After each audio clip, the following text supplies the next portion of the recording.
कल मैंने आप लोगों को कैपिटल फंडिंग और टाइम फ्रेम एडवांस के बारे में सारी चीज़ें बता दी थी and now we are on little above.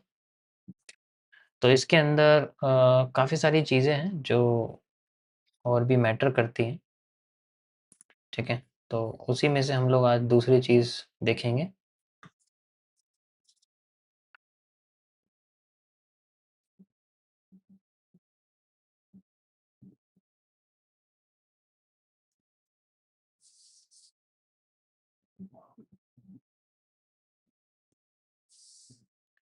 Okay, सो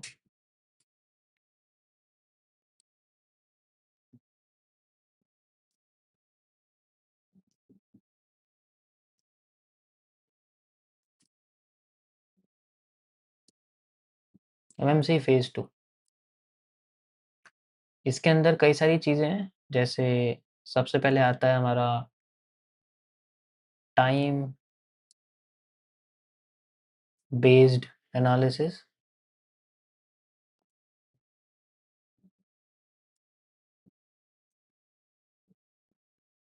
ठीक है, और दूसरा आता है हमारे सामने कैंडल फेलियर्स।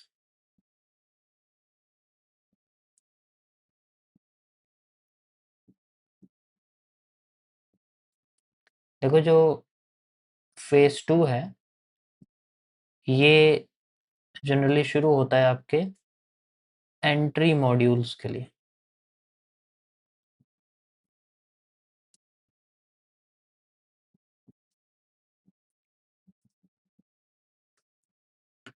तो हम कैंडल फेलियर्स के बारे में सबसे पहले पढ़ेंगे।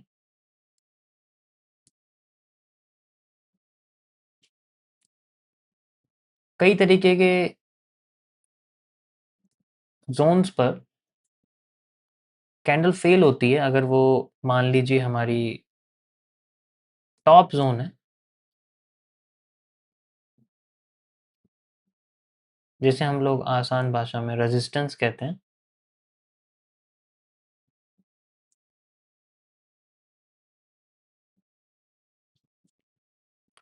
तो वहां पर अगर ये हमारा टॉप जोन है तो इस जगह पर जब कैंडल्स फेल होती हैं, लेट से अगर एक कैंडल, सबसे पहले आप समझो कि कैंडल फेलियर कहते किसे। कैंडल फेलियर का मतलब क्या होता है?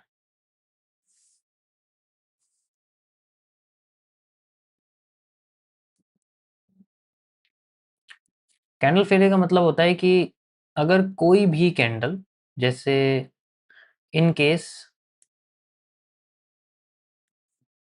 अगर मान लीजिए हम लोग एक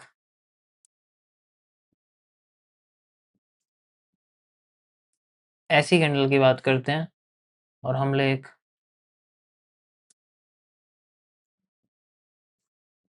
ऐसी कैंडल की बात करते हैं,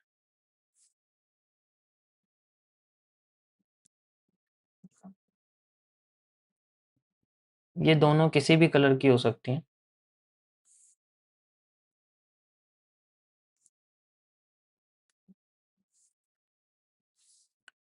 तो जो ये कैंडल होती है इस शेप की, इसके अंदर जो प्रेशर है वो अपसाइड में होता है, यानी कि हम इसको एक बुलिश प्रेशर कहते हैं।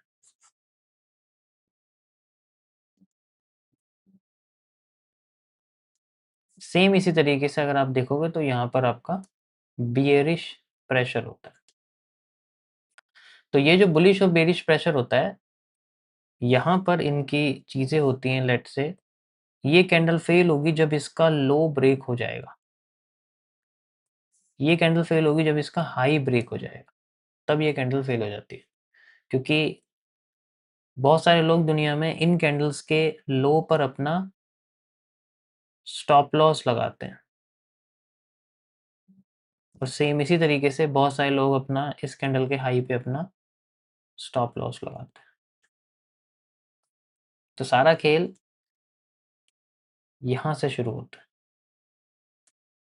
तो अगर इनमें मार्केट ऐसे नीचे चली जाए तो ये फेलियर है, मार्केट ऐसे चली जाए तो ये फेलियर है। दोनों केसेस में इस तरीके से फेलियर होता है। तो जो टॉप ज़ोन होता है जिसमें हम लोग इसके बारे में बात करेंगे सबसे पहले। इसके ऊपर जब हमें फेलियर दिखाई देता है तो हम उसको बोलते हैं, अगर मान लीजिए हमें ऊपर कहीं पर भी फेलियर नज़र आता है, ठीक है? मान लीजिए मार्केट यहाँ से ऊपर जाके नीचे आ जाए, बेशक कुछ भी करे, तो इस चीज़ को हम लोग बोलते हैं स्वैप, ठीक है? और अगर इसको फेल करके कंटिन्यू कर रही है, तो उसको हम बोलते हैं स्वैप कंटिन्यूएशन, ठीक है? स्वैप कंटिन्यूएशन या फिर वॉल्यूम स्वैपिंग। अगर यहाँ पर दोबारा से बता देता हूँ, इस तरीके से इसका जो हाई है वो ब्रेक हो जाता है और फिर बाद में मार्केट आपकी कंटिन्यू करती रहती है, इस तरीके से कंटिन्यू करती रहती है और जाती रहती है ऊपर।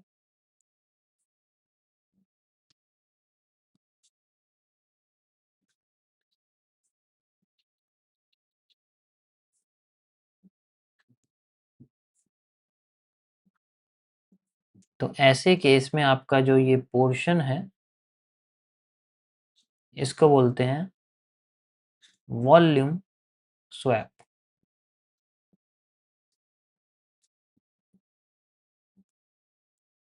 Got it? इसी तरीके से आपका दूसरा ज़ोन होता है जब हम रेजिस्टेंस की बात करते हैं, जो हमारा बॉटम ज़ोन होता है,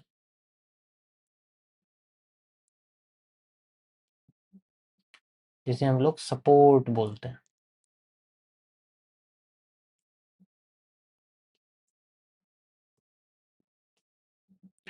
अगर सपोर्ट पे भी इसी तरीके की चीज़ें होती हैं, लाइक अगर यहाँ पर एक कैंडल बनती है और इसका जो लो है वो ब्रेक हो जाता है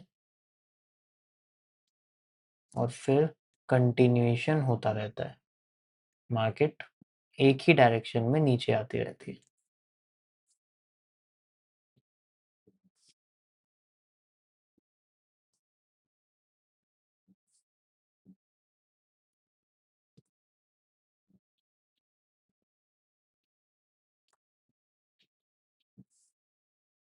तो इस चीज़ को भी हम लोग वॉल्यूम स्वैप या स्वैपिंग कहते हैं। वॉल्यूम स्वैपिंग भी आप कह सकते हो, वैसे मेरे हिसाब से स्वैपिंग कहना ज़्यादा अच्छा है,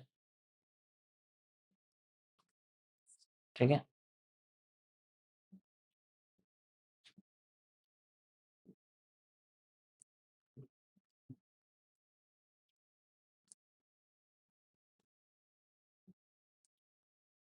ठीक है,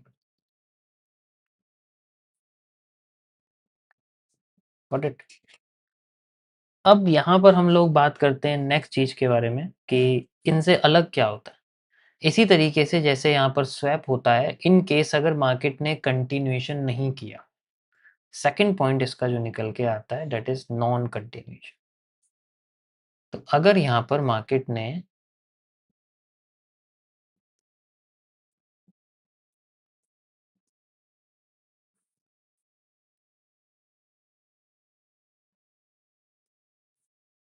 कंटिन्यूएशन नहीं किया इन केस, इसी तरीके से हाई बनता है और इसका जो हाई है वो मान लीजिए फेल हो जाता है और फिर बाद में मार्केट नीचे आ जाती है, ठीक है? फिर बाद में मार्केट नीचे आ जाती है।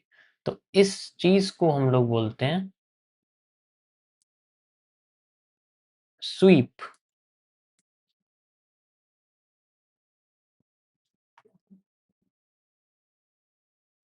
और जब ऐसा होता है तो यहाँ पर बहुत सारा ऐसा अमाउंट होता है जो पड़ा रहता है, ठीक है? लिक्विड फॉर्म में, वॉल्यूम नहीं होता वो लिक्विड फॉर्म में हो, तो इसीलिए हम इसको लिक्विडिटी कहते हैं और उसी से मिलके ये बनता है लिक्विडिटी स्वीप। तो यहाँ पर एल स्वीप होता है, आप इसको एल स्वीप के नाम से भी कह सकते हो, लिक्विडिटी स्वीप। ऐसे में स्ट्रक्चर का रिवर्सल होता है और मार्केट अपोजिट साइड में जाना शुरू कर देती है की जोन्स पर, हर जगह नहीं, की जोन्स पर।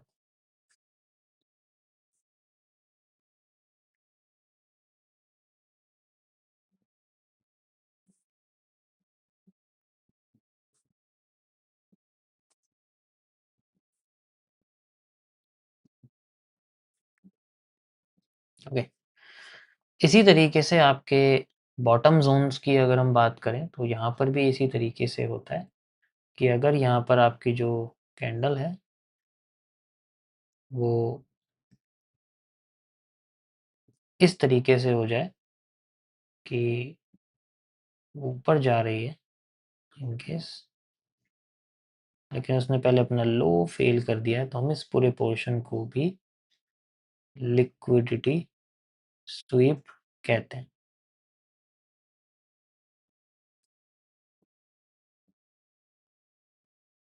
Got it?